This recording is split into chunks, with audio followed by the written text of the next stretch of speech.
Berikutnya, fasalli li rabbika wanhar.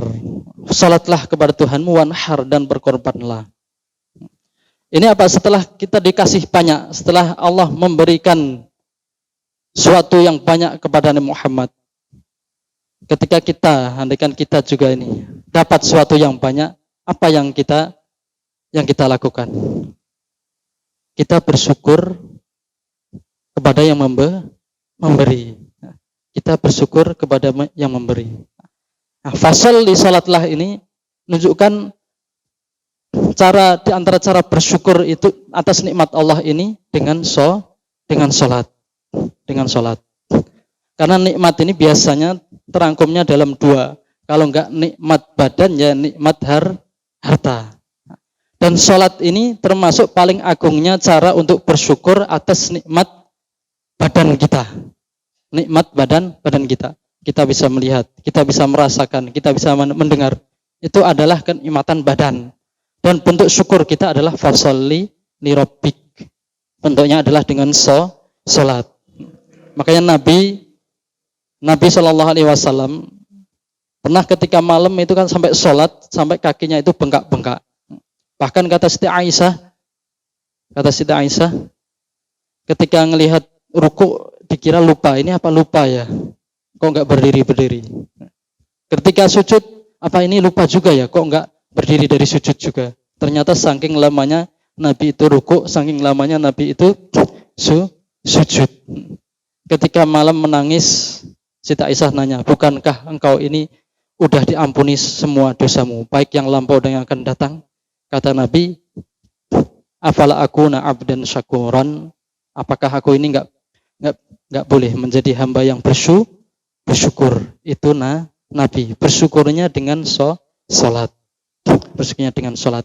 Dan emang salat ini termasuk suatu yang bisa menyehatkan badan kita. Makanya orang kalau tidur itu ada ikatan, diikat sama setan. Diikat. Nanti ketika bangun berdoa ikatannya apa namanya? Dilepas satu. Ketika wudu dilepas lagi, ketika sholat dilepas lagi. Jadi ikatannya itu hilang. Dan menjadikan apa namanya? Terangnya hati. Kalau di surat Muzammil itu apa? Ya ayyuhal muzammil qumil laila illa qalila nisfahu aw inqus minhu qalila aw zid 'alaihi warattilil qur'ana tartila inna sanulqi 'alaika qaulan tsaqila. Karena akan aku wahyukan kepada engkau qaulan tsaqila. Perkataan yang di dalamnya ada hikmah-hikmah yang banyak. Nabi disuruh untuk qiyamul lail. Entah seperempatnya malam atau setengahnya atau ditambah lagi. Itu salat malam. Tatajafa junubuhum anil madaji'. Tatajafa junubuhum.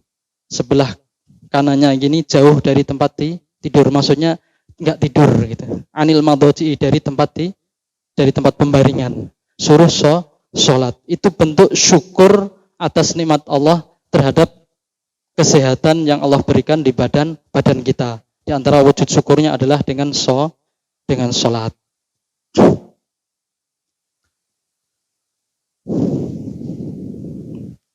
Dan salat itu juga orang dilihat hubungannya dengan Allah itu seberapa dilihat dari salatnya. Dilihat dari salatnya. Soalnya ketika salat, rukun salat harus membaca Al-Fatihah. Ketika membaca Bismillahirrahmanirrahim, Alhamdulillahirabbil alamin, kata Allah, hamadani abdi, hambaku memujiku. Ar-Rahmanirrahim, hambaku juga asna alayya, memujiku juga. Maliki yaumiddin, majadani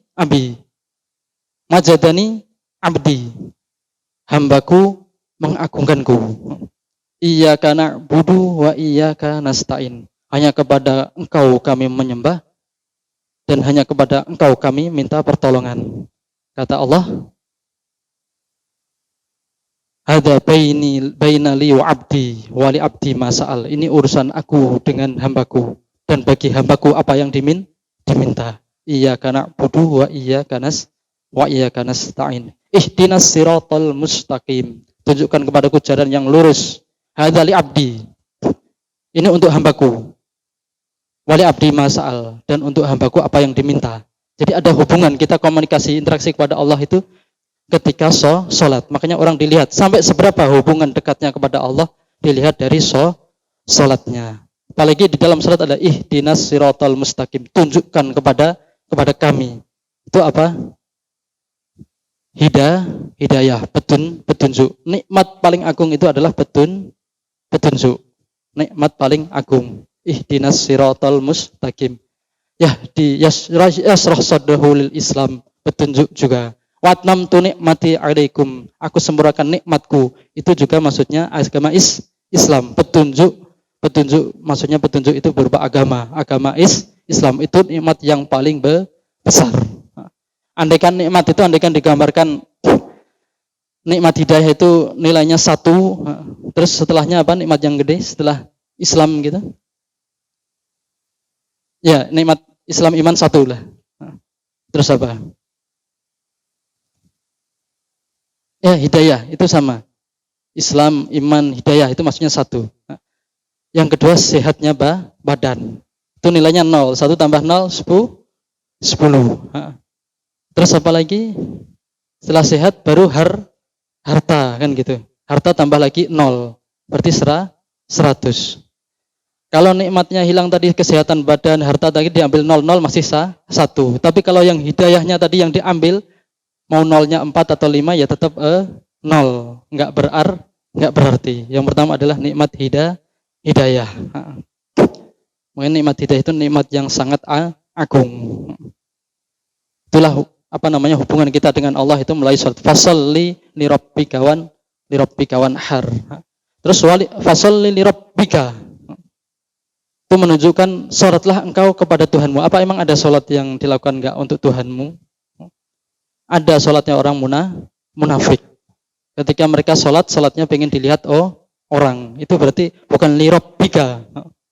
Salatnya hanya kedar riya, pengen dilihat orang. Berarti ini suruh ikhlas. Ikhlas. Makanya di antara salat malam, wala tajhar bi sholatika, janganlah kamu mengeraskan suaramu. Maksudnya biar enggak kedengaran orang gitu ya. Kalau kita salat siang sendiri gitu udah banyak lah, maksudnya udah kelihatan. Tapi ketika malam orang-orang pada tidur salat itu latihan di antara latihan biar kita enggak kena riya, enggak pamer. Fasalli li rabbika wanhar, berkorbanlah. Nikmat selain nikmat badan ada nikmat harta. Nikmat harta. Harta itu kalau digolongkan ada harta yang istilahnya kalau dalam bahasa Arab itu jamat. Jamat itu ya benda mati. Punya emas, punya perak, punya inten, mutiara, punya mobil. Itu termasuk itu itu bukan harta, Pak. Kalau harta nanti bisa dijual beli, Pak. Itu enggak bisa ditukarkan itu, Pak. Bahaya nantinya ditukarkan. Mau dijual kiloan atau apa itu nanti. Jadi emas, perak kayak gitu-gitu itu, mobil semuanya itu jamat. Itu nggak bisa berkembang. Terus ada jenis an-nabat kayak tumbuh-tumbuhan. Itu bisa berkembang. Orang punya sawah, punya kebun, itu juga harta juga. Sawah, kebun, punya tanaman apa gitu. Itu kebun juga. Dia bisa berkembang tapi nggak punya perasaan. Terus ada lagi hewan. Hewan ini yang bisa berkembang. Bisa berkembang. Kalau orang Arab, kalau wanhar, berkorbanlah, maksudnya sembelihlah. Itu biasanya kalau wanhar itu khusus untuk unta. Khusus untuk unta. Kalau kambing, sapi itu sebutnya dabah, sembelih. Ya kalau secara arti Indonesia sama disembelih gitu ya. Tapi biasanya kalau orang Arab dibedakan. An-nahr wad dabah beda. Kalau dabah itu untuk selain apa? Untuk binatang ternak, tapi selain apa? Selain unta. Kalau unta itu nahr. Nahr. Orang nyembelih apa namanya? Nyembelih kambing itu dabah. Nyembelih sapi itu dabah. Kalau unta katanya ada yang bilang kalau yang lehernya panjang gitu. Itu pakainya nahr. Nahr. Nah, di sini wanhar. Berarti maksudnya sembelih unta gitu ya. Berarti maksudnya kalau untuk urusan dengan Allah itu pilihlah yang paling bagus gitu maksudnya. Yang paling bagus.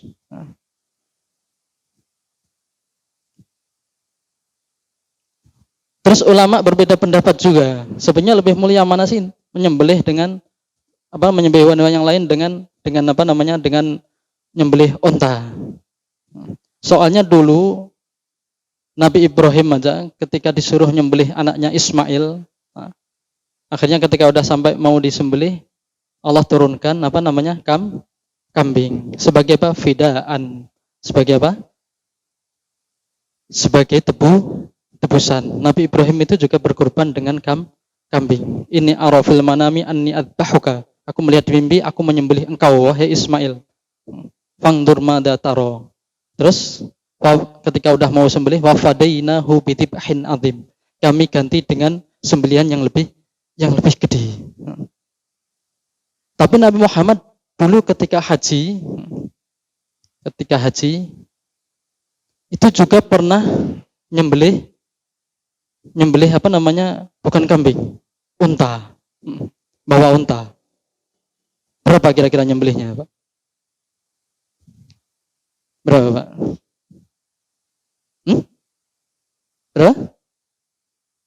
100. Padahal unta satu itu harganya berapa kali lipat harga sapi itu? Itu 100. Bawa 100. 163 disembelih sendiri. 63 disembelih sendiri. Terus yang lainnya disembelih sahabat Ali karamallahu wajhah. Kenapa Nabi nyembelih 100? Soalnya Nabi dulu itu bapaknya juga pernah mau di apa namanya? Ketika di apa namanya? Apa kalau arisan itu apa namanya? Diundi gitu ya. Jadi dulu itu kakeknya Abdul Muthalib itu mimpi suruh gali sumur Zam-Zam. Soalnya sumurnya udah ketutup ya. Kata apa namanya sama kaum jumhur apa dulu zaman Nabi Ismail ketika mereka terusir dari Mekah ditutup gitu. Jadi ketika siapa nih kakeknya Nabi Muhammad ini mimpi suruh gali sumur Zam-Zam. 3 kali ketika dibuka ternyata keluar orang-orang Quraisy yang lain juga pengen ngikut. Kata kakeknya Nabi Muhammad, Abdul Muthalib, enggak ini khusus aku aja, yang lain enggak usah ngikut. Gampangnya gitu ya. Akhirnya kalau gitu udah kita apa namanya? Kita tanyain ke orang yang apa namanya?